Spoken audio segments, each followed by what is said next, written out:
Breaking చూస్తున్నాం. ఢిల్లీ పర్యటనలో CM Revanth Reddy బిజీగా ఉన్నారు. కేంద్ర క్రీడలు కార్మిక శాఖ మంత్రి మన్సుఖ్ మాండవీయతో భేటీ అయ్యారు. రాష్ట్రానికి సంబంధించిన పలు అభివృద్ది అంశాలపై చర్చించారు. తెలంగాణలో క్రీడా యూనివర్సిటీ ఖేల్ ఇండియాపై చర్చించినట్లు సమాచారం. తెలంగాణ వేదికగా అనేక క్రీడలు నిర్వహించాలని కేంద్ర క్రీడా శాఖ మంత్రికి వినతి చేశారు. రాష్ట్రంలో క్రీడలకు ఏ విధంగా ప్రాచుర్యం కల్పిస్తున్నాము అనే విషయాన్ని తెలిపారు. క్రీడలకు సంబంధించి అనేక స్టేడియంలతో పాటు వివిధ రకాల ఏర్పాట్లు చేస్తున్నట్లు కేంద్ర మంత్రి దృష్టికి తీసుకువెళ్లారు సీఎం.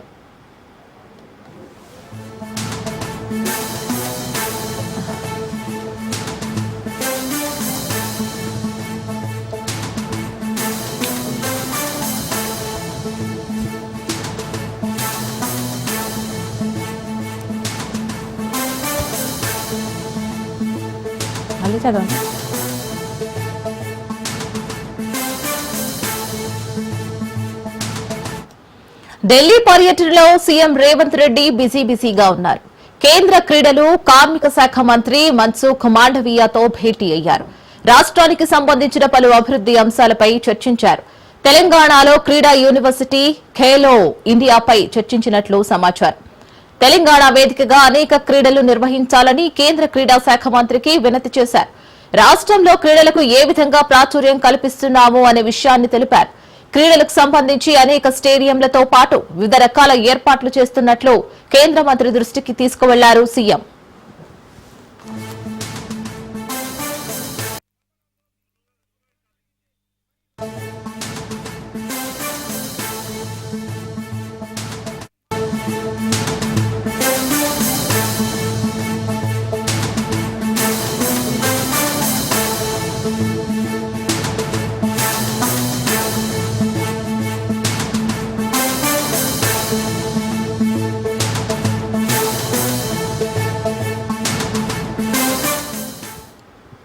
మరో బ్రేకింగ్ చూస్తున్నాం.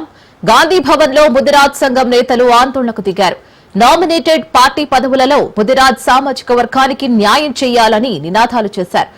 మేమెంతో మాకు అంత పదవులు ఇవ్వాలంటూ నిరసన చేపట్టారు. కామారెడ్డి డిక్లరేషన్ లో హామీ ఇచ్చినట్లు ముదిరాజ్ కులాన్ని బీసీడీ నుంచి బీసీఏలో చేర్చాలని, వర్కింగ్ ప్రెసిడెంట్ పదవి ముదిరాజులకు ఇవ్వాలని కూడా డిమాండ్ చేశారు. స్థానిక సంస్థల ఎన్నికల్లో ముదిరాజ్ సామాజిక వర్గానికి సముచిత స్థానం కల్పించాలంటున్నారు.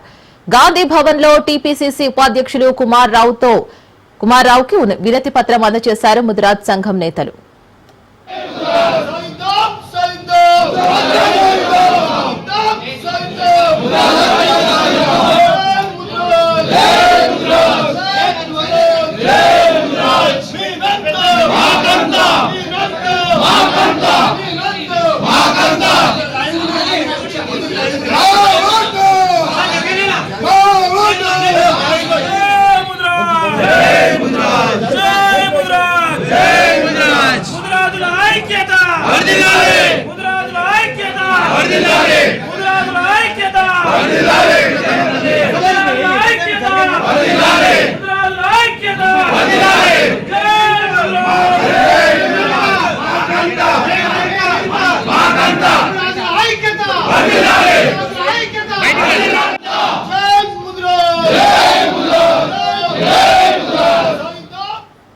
దీనికి సంబంధించి పూర్తి డీటెయిల్స్ మా ప్రతినిధి రాజు అందిస్తారు. రాజు, మరి గాంధీ భవన్ లో ముదిరాజ్ సంఘం నేతలు నిరసనలు చేపట్టారు. సో వాళ్ళ యొక్క డిమాండ్లు ఏంటి? కొద్దిసేపటి గాంధీ భవన్ వేదికగా ముదిరాజ్ సంక్షేమ సంఘం ఆధ్వర్యంలో చేసిన నినాదాలు చేస్తూ కూడా కాంగ్రెస్ పార్టీ ఇటీవల మంత్రి పదవి ముదిరాజ్ సామాజిక వర్గానికి ఇచ్చినప్పటికీ కూడా పార్టీ పదవుల్లో అటు నామినేటెడ్ పదవుల్లో తమ జనాభా దామాషా ప్రకారం న్యాయం చేయడం లేదు అనేటటువంటి అసంతృప్తి వ్యక్తం చేస్తూ కూడా గాంధీ భవన్ కు పెద్ద ఎత్తున ముదిరాజ్ సంక్షేమ సంఘం నేతలు కూడా చేరుకొని కాంగ్రెస్ పార్టీకి సంబంధించి అదేవిధంగా ముదిరాజ్ సామాజిక వర్గానికి పెద్దపీట వేయాలి కాంగ్రెస్ పార్టీ పదవుల్లో, అదేవిధంగా కొందరు ఇతర సామాజిక వర్గ నేతలు ముదిరాజ్ సామాజిక వర్గ నేతలను తొక్కివేయాలని చూస్తా ఉన్నారు కాంగ్రెస్ పార్టీలో అనేటటువంటిది కూడా వారు ఆరోపిస్తూ కూడా కాంగ్రెస్ పార్టీ రాష్ట్ర కార్యాలయం అయినటువంటి గాంధీ భవన్ లో నినాదాలు చేశారు, ఆందోళన చేపట్టినటువంటి పరిస్థితి అయితే ఉంది. మరోవైపు గాంధీ భవన్ లోనికి చేరుకొని పెద్ద ఎత్తున అటు నినాదాలు చేస్తూ కూడా ముదిరాజ్ సామాజిక వర్గానికి చెందినటువంటి నినాదాలు చేస్తూ కూడా మేమెంతో మాకంత జనాభా వాటా ప్రకారం రాహుల్ గాంధీ నినాదం ప్రకారం జనాభా దామాషా ప్రకారం పదవుల కేటాయింపు జరగాలి అనేటటువంటి నినాదాలు చేసిన సందర్భం అయితే ఉంది. ప్రధానంగా ఆ తర్వాత గాంధీ భవన్ ఇన్ఛార్జ్ గా ఉన్నటువంటి టీపీసీసీ సీనియర్ ఉపాధ్యక్షులుగా ఉన్నటువంటి కుమార్ రావుకు వినతి పత్రం అందజేసి వారి యొక్క డిమాండ్లను కూడా ఆ కుమార్ రావుకు వివరించినటువంటి పరిస్థితి అయితే ఉంది. అయితే ప్రధానంగా కామారెడ్డి డిక్లరేషన్ లో పేర్కొన్న విధంగా కూడా బీసీ డిక్లరేషన్ లో పేర్కొన్న విధంగా కూడా ముదిరాజ్ సామాజిక వర్గం ప్రస్తుతం బీసీ లో డి కేటగిరీలో ఉంది. అయితే బీసీ ఏ కేటగిరీలో చేరిస్తే గనక ప్రభుత్వం ఇచ్చేటటువంటి అనేక ఉద్యోగ నోటిఫికేషన్లలో కావచ్చు, అదేవిధంగా ఉద్యోగాలలో కూడా తమకు రిజర్వేషన్ ఫలాలు అందుతాయి. మరింత మంది ముదిరాజ్ సామాజిక వర్గానికి చెందినటువంటి పేద బడుగు బలహీన వర్గాలకు చెందిన ముదిరాజ్ సామాజిక వర్గానికి కొంత న్యాయం జరుగుతుంది. ఇప్పటికే ఉద్యోగాలలో కూడా ముదిరాజ్ సామాజిక వర్గానికి తీరని అన్యాయం జరుగుతూ ఉంది. దాన్ని వెంటనే సరిచేయాలి, చట్టబద్ధత తేవాలి అనేటటువంటి డిమాండ్ తీసుకొచ్చినటువంటి పరిస్థితి ఉంది. మరోవైపు త్వరలో భర్తీ చేసేటటువంటి వర్కింగ్ ప్రెసిడెంట్ పదవిని కూడా ఎట్టి పరిస్థితుల్లో ముదిరాజ్ సామాజిక వర్గానికి కట్టబెట్టాలనేది కూడా వారు చేసినటువంటి డిమాండ్ లో ఒకరి ప్రధానమైనటువంటిది. మరోవైపు జనాభా రాష్ట్రంలో ఉన్నటువంటి అత్యధిక బీసీ జనాభాలో అత్యధికంగా ఉన్నటువంటి జనాభా ముదిరాజ్ సామాజిక వర్గానికి చెందినటువంటి సామాజిక వర్గం. ఆ సామాజిక వర్గానికి 6 కార్పొరేషన్ చైర్మన్ల పదవులు కట్టబెట్టాలి. మరోవైపు త్వరలో భర్తీ ఖాళీ కానున్నటువంటి శాసన మండలి సభ్యత్వానికి అటు ముదిరాజ్ సామాజిక వర్గానికి చెందినటువంటి నేతలకు ఈ యొక్క ఎమ్మెల్సీ పదవులు ఇవ్వాలనేటటువంటి డిమాండ్ ను కూడా తెరపైకి తెస్తున్నటువంటి పరిస్థితి ఉంది. ఇటీవల టీపీసీసీ నియమించినటువంటి ఉపాధ్యక్ష పదవుల్లో అటు ముదిరాజ్ సామాజిక వర్గానికి అన్యాయం జరిగింది. మరో 2 ఉపాధ్యక్ష పదవులు, అదేవిధంగా 12 జనరల్ సెక్రటరీ పదవులు కట్టబెట్టాలి. అదేవిధంగా జిల్లాల వారీగా చూసుకుంటే గనక 8 జిల్లా డిసిసి అధ్యక్ష పదవులు కూడా అటు ముదిరాజ్ సామాజిక వర్గానికి ఇవ్వాలనేటువంటి డిమాండ్ ను తెరపైకి తెచ్చినటువంటి పరిస్థితి ఉంది. మరోవైపు స్థానిక సంస్థల ఎన్నికలు త్వరలో జరగనున్న నేపథ్యంలో పూర్తి స్థాయిలో కూడా గ్రామ స్థాయిలో ఉన్నటువంటి ముదిరాజ్ సామాజిక వర్గానికి సముచిత స్థానం కల్పించే విధంగా కూడా అటు కాంగ్రెస్ పార్టీ నిర్ణయం తీసుకోవాలి. అదేవిధంగా రాష్ట్ర వ్యాప్తంగా పంపిణీ చేస్తున్నటువంటి చేప పిల్లల పంపిణీ విషయంలో కూడా నాణ్యమైనటువంటి చేప పిల్లలను కూడా అందజేయాలి అనేటటువంటి సకాలంలో అందజేయాలి అనేటటువంటి డిమాండ్ ను తెరపైకి తెస్తున్నటువంటి పరిస్థితి ఉంది. ప్రధానంగా ఓవరాల్ గా ముదిరాజ్ సామాజిక వర్గంలో కాంగ్రెస్ పార్టీలో మరోవైపు ప్రభుత్వ నామినేటెడ్ పదవుల్లో కూడా ముదిరాజ్ సామాజిక వర్గానికి పెద్దపీట వేయాలంటూ కూడా అటు గాంధీ భవన్ మెట్ల పైన నినాదాలు చేశారు. అదేవిధంగా గాంధీ భవన్ లోకి తెచ్చుకు వచ్చి నినాదాలు పెద్ద ఎత్తున చేస్తున్న నేపథ్యంలో గాంధీ భవన్ ఇన్ఛార్జ్ గా ఉన్నటువంటి కుమార్ రావుకు వారు వినతి పత్రం అందజేశారు.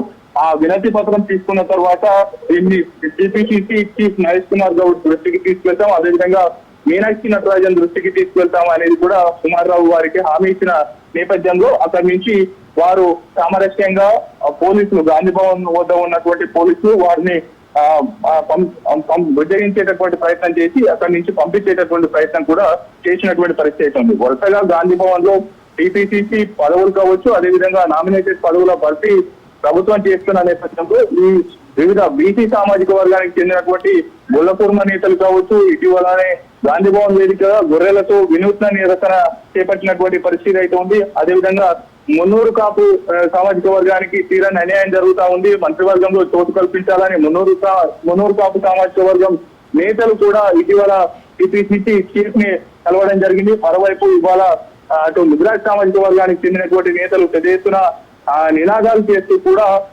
నిరసన తెలిపినటువంటి పరిస్థితి అయితే ఉంది. వరుసగా అటు పార్టీ పదవుల్లో అదేవిధంగా నామినేటెడ్ ప్రభుత్వ పదవుల్లో కూడా బీసీలకు ముఖ్యంగా ఆయా సామాజిక వర్గాలకు అన్యాయం జరుగుతా ఉందనేది కూడా ఆయా వర్గాల నుంచి వస్తున్నటువంటి వ్యతిరేకత కనిపిస్తా ఉంది. దాన్ని దృష్టిలో పెట్టుకొని గాంధీ భవన్ వరకు వారి యొక్క నిరసన కొనసాగుతున్నటువంటి పరిస్థితి అయితే ఉంది. Right Raju, thank you for the update.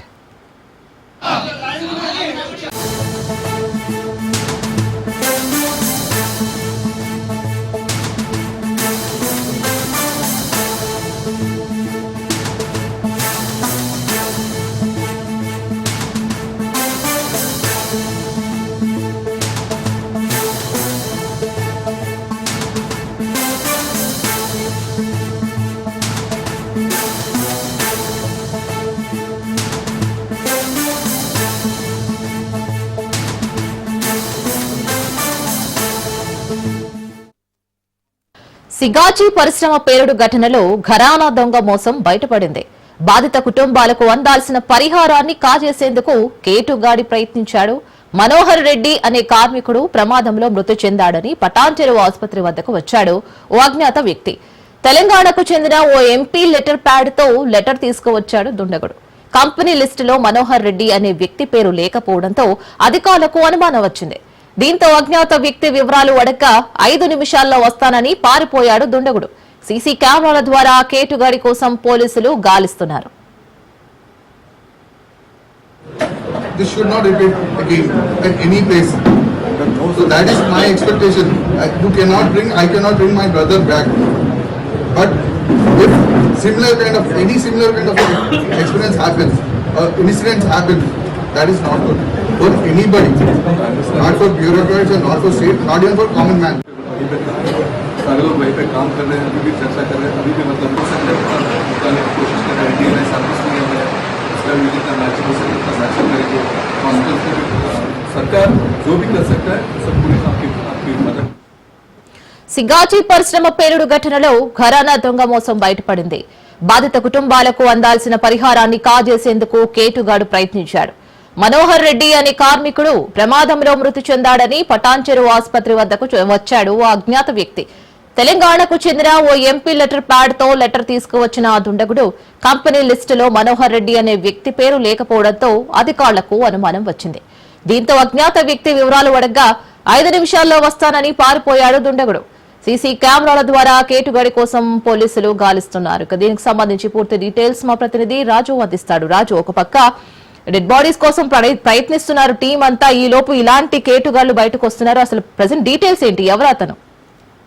Sigachi పరిశ్రమ పేలుడు ఘటనలో ఘరానా దొంగ అయితే ఒక పక్కా ప్లాన్ ప్రకారమే హాస్పిటల్ కి వచ్చేసి బాధితులకు అందాల్సిన పరిహారం విషయంలో కాజేసేందుకైతే ఒక ఎంపీ లెటర్ ప్యాడ్ తీసుకొని వచ్చారు. వచ్చి అక్కడ అధికారులకు తర్వాత అందరికీ సబ్మిట్ చేసి మనోహర్ రెడ్డి అనే మా బంధువు కార్మికుడు చనిపోయాడు, దానికి ఆయన సంబంధించినటువంటి తక్షణ సహాయం కింద ₹1,00,000 మాకు అందాల్సి ఉంది, తద్వారా ₹1,00,00,000 కూడా క్లెయిమ్ చేసుకోవాల్సి ఉందని చెప్పి అతను కంపెనీ అధికారులతో డిస్కస్ చేయగా అధికారులు మరొకసారి కంపెనీ యాజమాన్యం నుంచి లేదా అది పూర్తి స్థాయి డేటా కోసం వాళ్ళని అడిగి వాళ్ళ దగ్గర ఉన్నటువంటి డేటాను తీసుకొని చూడగా అందులో మనోహర్ రెడ్డి పేరు లేకపోవడంతో అనుమానం వచ్చినటువంటి అధికారులు ఒకసారి మళ్ళీ రీవెరిఫై చేశారు. ఎక్కడ మనోహర్ రెడ్డి ఎప్పుడు పనిచేశాడు, ఎక్కడ పనిచేశాడు, 2 రోజుల నుంచి పనిచేస్తామని చెప్పి తన అడిగితే తన దగ్గర స్పష్టమైనటువంటి సమాధానం లేకపోవడంతో వెంటనే ఆ కేటీగాడు అక్కడ నుంచి జారుకున్న విషయంలో అధికారులు అలర్ట్ అయ్యి వాడిని వెతికేసరికి వాళ్ళు ఆల్రెడీ జారుకున్నాడు. ఇప్పటికే ఆందోళనగా అది కుటుంబ సభ్యులంతా కూడా ఆందోళన వ్యక్తం చేసినటువంటి పరిస్థితి. ఇంకా లెక్క తెలియాల్సిన అవసరం ఉంది. ఇంకా 8 మృతదేహాలు లభించాల్సి ఉంది. అదేవిధంగా అందులో కాంట్రాక్ట్ ఉద్యోగులు ఎంతమంది చనిపోయిన విషయం కూడా లెక్క తెలియాల్సి ఉంది. అటువంటి సందర్భంలో ఇటువంటి కేటుగాలు రావడంతో ఆందోళన కుటుంబ సభ్యులు తర్వాత మిగతా ఆందోళన అంటే మిగతా ఎవరైతే ఉన్నారో వాళ్ళకి సంబంధించిన అందరి విషయంలో కూడా ఆందోళన వ్యక్తమవుతుంది. కేటుగాలు ఇప్పటికే ఇంకా ఎటువంటి కేటుగాలు ఇదివరకు ఏమైనా పైసలు తీసుకొని పోయారా, లేకపోతే వీడే మొదటి వ్యక్తి అనే విషయంలో కూడా అధికారులు విచారణ చేపట్టారు. అయితే ఇటువంటి ఘరానా మోసం జరుగుతుందని చెప్పి అటు కుటుంబీకులు కూడా మొదటి నుంచి అనుమానం వ్యక్తం చేస్తూ మాకు సంబంధించినటువంటి మా అబ్బాయికి సంబంధించినటువంటి మా కుటుంబానికి సంబంధించినటువంటి మృతదేహాలు లభించాల్సి ఉందని చెప్పి వాళ్ళు ప్రతి సందర్భంలోనూ వాళ్ళకి సంబంధించిన ఐడి కార్డులు, తర్వాత ఫోటోలు, వాళ్ళు జాయినింగ్ అయినటువంటి వివరాలు, తర్వాత జీతభత్యాలకు సంబంధించిన వివరాలు అన్ని కూడా సమర్పించారు. దానికి సంబంధించిన లెక్క తేవాల్సి ఉంది. అయితే ఇటువంటి సందర్భంలో కేటీ వాళ్ళు పక్కా ప్లాన్ ప్రకారం లెటర్ ప్యాడ్ తోని గవర్నమెంట్ ను ఎంపీ లెటర్ ప్యాడ్ తో తీసుకొచ్చి అధికారం నమ్మబలికే ప్రయత్నం చేసి ₹1,00,00,000 కొట్టేసే పనిలో ఉన్నారు. అయితే ఇటువంటి అనుమానం వ్యక్తం చేయడంతోనే తను పారిపోయాడు. దానికి సంబంధించిన పూర్తి స్థాయి విచారణ అయితే కొనసాగుతుంది. ఇంకా ఇటువంటి వ్యవహారం జరిగి ఉందా, జరగలేదా, వీళ్ళని కూడా దొరకబట్టి ఎట్టి పరిస్థితుల్లో చట్టపరంగా సీరియస్ యాక్షన్ తీసుకునే అవకాశం అయితే స్పష్టంగా కనిపిస్తుంది. Right Raju, thank you for the update.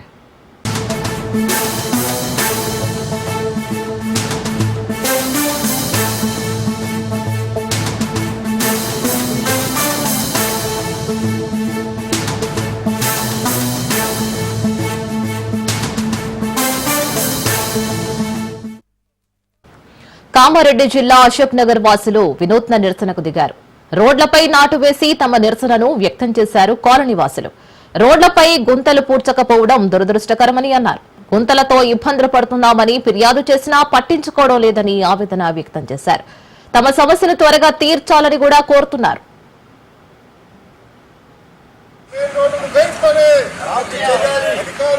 అధికారులు వెంటనే ఎమ్మెల్యే గారు వెంటనే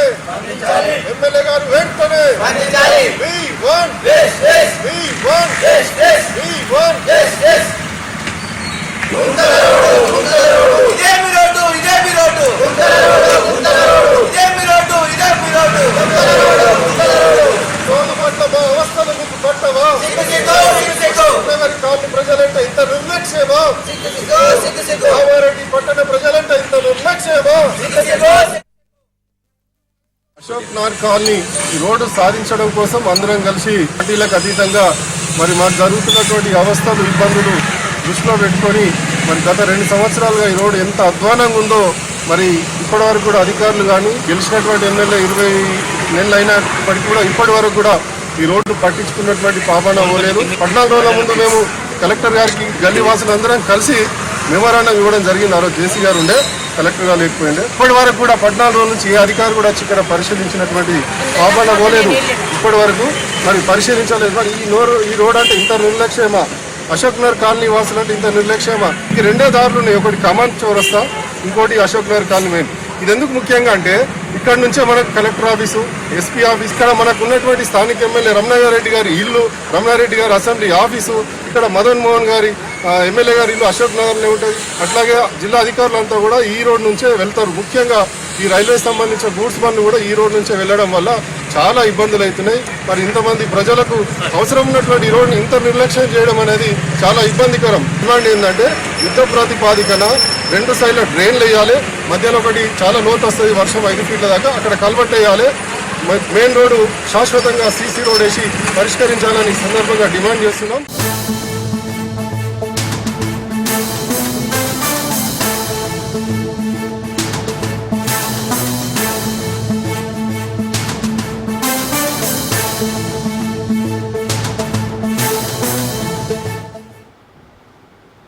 అన్నమయ్య జిల్లా వాయల్పాడులో సులభంగా డబ్బు సంపాదించాలనుకున్నారు. ఇక దీనికోసం కొంతమంది జట్టుగా ఏర్పడి ఏ పని ఎవరు చేయాలో డిసైడ్ అయ్యారు. దొంగ నోట్లు ముద్రించి ఎవరికీ అనుమానం రాకుండా చలామణి చేసే విధంగా ప్రణాళిక చేసుకున్నారు. అనుకున్న విధంగానే చివరికి దొంగ నోట్లు ముద్రించి చలామణి చేయడం ప్రారంభించారు. చలామణిలో భాగంగా ఎవరికీ అనుమానం రాకుండా ఓ వైన్ షాప్ దగ్గర చలామణి చేశారు. వైన్ షాపులో రోజువారీ లావాదేవీలు చూసే క్రమంలో ఓ నోటు దొంగ నోటుగా గుర్తించిన వైన్ షాప్ యజమాని పోలీసులకు సమాచారం ఇచ్చాడు. ఫిర్యాదు ఆధారంగా కేసు నమోదు చేసి విచారించగా తీగ లాగితే డొంక కదిలి నకిలీ కరెన్సీ ముఠా గుట్టురట్టు అయింది.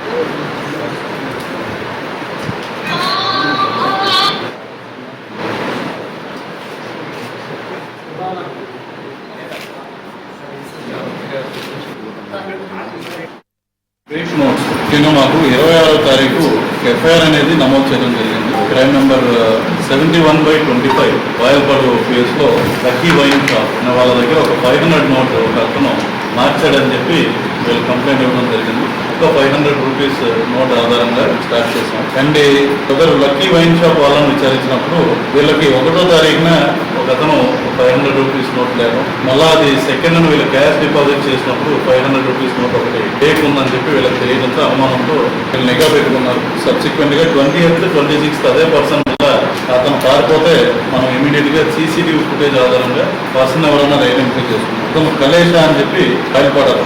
ఇతని దగ్గర నుండి వెనక్కి వెళ్ళినప్పుడు ఎవరిచ్చారని విచారించినప్పుడు ఒక ముత్తు అలియాస్ ముస్తాక్ అహ్మద్ అన్నతను వాయుపాలకు అండ్ హఫీజ్ ఇతను మొబైల్ షాప్ నడుపుకుంటాడు వాయల్పాడు. వీళ్ళిద్దరూ ఎక్కడి నుండి తెచ్చారనుకుంటే ఫుర్ఖాన్ అన్నతన్ దగ్గర నుండి తీసుకున్నారు. ఇతను నేటివ్ ఆఫ్ వాయల్పాడు, సబ్సిక్వెంట్ పాకాల్లో దగ్గర నుండి కూడా బ్యాక్ ట్రాక్ చేసినప్పుడు ఇతనికి ఎవరు ఇచ్చారంటే షఫీ అహ్మద్ అని మదన్పల్లి అండ్ ఆసిఫ్ అండ్ సుహైల్. వీళ్ళిద్దరికి అగైన్ మళ్ళా backward link Babu and Kumar అని చెప్పి వీళ్ళిద్దరూ బెంగళూరు కర్ణాటకకు చెందిన బ్రోకర్స్. వీళ్ళిద్దరు ఎక్కడ నుండి తెచ్చారంటే ఎండ్ పాయింట్ ప్రింట్ చేసిన అతను భీమ్ సింగ్ రాథోడ్ బీజాపూర్. ఇవన్నీ ప్రింట్ చేసి అక్కడ నుండి సర్క్యులేట్ చేస్తున్నట్టు మా 735 నోట్లు, 500 రూపాయల నోట్లు సీజ్ చేయడం జరిగింది. వీటి వాల్యూ 3,67,000 రూపీస్ పడింది. And next we have also seize the printer. ప్రింటర్సే కాకుండా కొన్ని లామినేటింగ్ మిషన్స్ లాంటి and also green ribbon case తయారు చేసే మెటీరియల్, ఆ కన్సర్న్ పేపర్ ఏదైతే హై క్వాలిటీ పేపర్ ఉంటుందో అది కూడా సీజ్ చేయడం జరిగింది. జిల్లా ఏటూరు నాగారం మండలంలో బీఆర్ఎస్ పార్టీ జిల్లా అధ్యక్షుడు కాకులమారి లక్ష్మణ్ బాబుని హౌస్ అరెస్ట్ చేశారు. దీంతో బీఆర్ఎస్ పార్టీ నాయకులు, కార్యకర్తలు భారీ ఎత్తున లక్ష్మణ్ బాబు ఇంటి వద్ద నిరసన వ్యక్తం చేశారు. కాంగ్రెస్ పార్టీ నిరంకుశ పరిపాలనకు వ్యతిరేకంగా నినాదాలు చేశారు. కాంగ్రెస్ పార్టీ ఇందిరమ్మ ఇళ్ల విషయంలో అత్యంత దుర్మార్గమైన చర్యలకు పాల్పడుతుందని కూడా మండిపడ్డారు. ఇందిరమ్మ ఇల్లు రాని లబ్ధిదారుడు ఇల్లు కావాలని వాట్సాప్లలో మెసేజ్ పెడితే గూండాలు బెదిరించి ఆత్మహత్యకు ప్రేరేపించేలా దృశ్యాలకు పాల్పడుతున్నారంటూ అన్నారు. ఇక ములుగు జిల్లాలో సీతక్క ఆధ్వర్యంలో ఎమర్జెన్సీ పాలన నడుస్తుందని, ఇది ఆనాటి ఇందిరమ్మ ఎమర్జెన్సీ పాలనను గుర్తు చేసేలా ఉందని కూడా నిప్పులు చెరిగారు.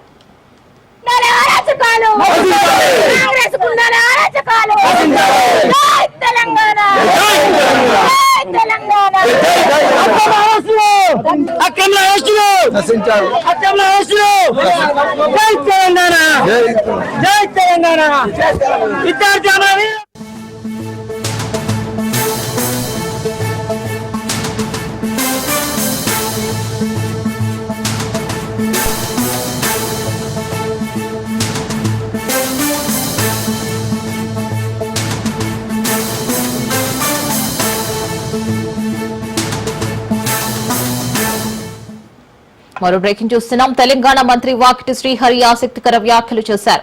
తనకు ఇచ్చిన శాఖలపై వాకిటి శ్రీహరి అసంతృప్తిగా ఉన్నారు. నాకు ఇచ్చిన శాఖలు ఆఘమాఘంగా ఉన్నాయని కూడా తీవ్ర వ్యాఖ్యలు చేశారు. పశుసంవర్ధక శాఖ గందరగోళంగా ఉంది. గొర్రెలు, బర్రెలు ఇస్తే నేనేం చేసుకోవాలి అని వాకిటి ఘాటు వ్యాఖ్యలు చేశారు. యువజన సర్వీసులు ఇస్తే నేనేం చేసుకోవాలి? 10 ఏళ్లలో ఆఘమైన శాఖలు నాకు ఇచ్చారని మండిపడ్డారు. డ్రెస్ కోడ్తో నేను ఎండి గారికి దాదాపు అర్ధగంట మాట్లాడుతూనే వస్తున్నా. మేడం, పిల్లల ముఖాల్లో చూడండి, ఏదో ఒకటి సాధించాలన్నటువంటి కసి కనిపిస్తా ఉంది పిల్లల ముఖంలో. కరీంనగర్ స్పోర్ట్స్ స్కూల్ కి పేరు తెచ్చి పెడుతుంది ఖచ్చితంగా.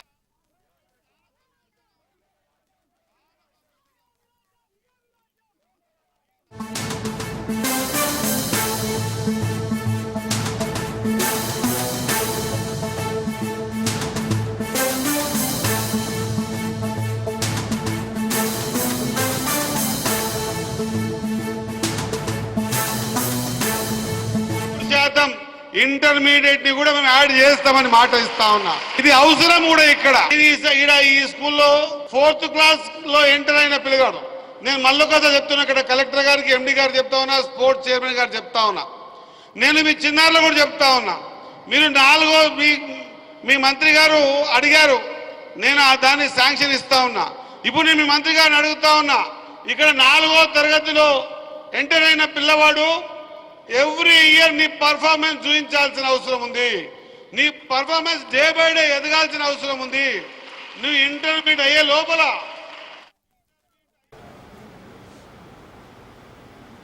ఉగ్రవాదానికి మద్దతు ఇస్తూ దానిని పెంచి పోషిస్తున్న పాకిస్తాన్ పై ప్రధాని మోదీ ఆగ్రహం వ్యక్తం చేశారు. జమ్మూ కాశ్మీర్ పహల్గాంలో ఇటీవల జరిగిన ఉగ్ర దాడిని ఖండించడంలో భారతదేశానికి మద్దతుగా నిలిచిన దేశాలకు ఆయన కృతజ్ఞతలు తెలిపారు.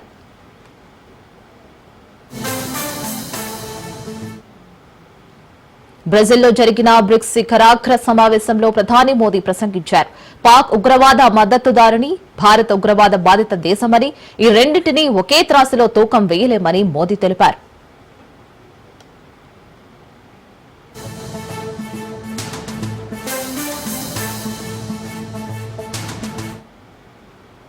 పాకిస్తాన్ తన గడ్డపై ఉగ్రవాదులకు ఆశ్రయం ఇవ్వడం ద్వారా ఉగ్రవాదాన్ని ఎలా విస్తరిస్తుందో స్పష్టమైన ఆధారాలతో భారత్ 10 ఏళ్లుగా చూపిస్తుందని అన్నారు మోదీ. ఉగ్రవాదంపై జరుగుతున్న పోరాటానికి సహకారం మరింత బలోపేతం కావాలని కోరుకుంటున్నామని, అంతర్జాతీయ ఉగ్రవాదంపై సమగ్ర ఒప్పందాన్ని త్వరగా ఖరారు చేసి ఆమోదించాలని పిలుపునిస్తున్నామని బ్రిక్స్ నేతలు తెలిపారు.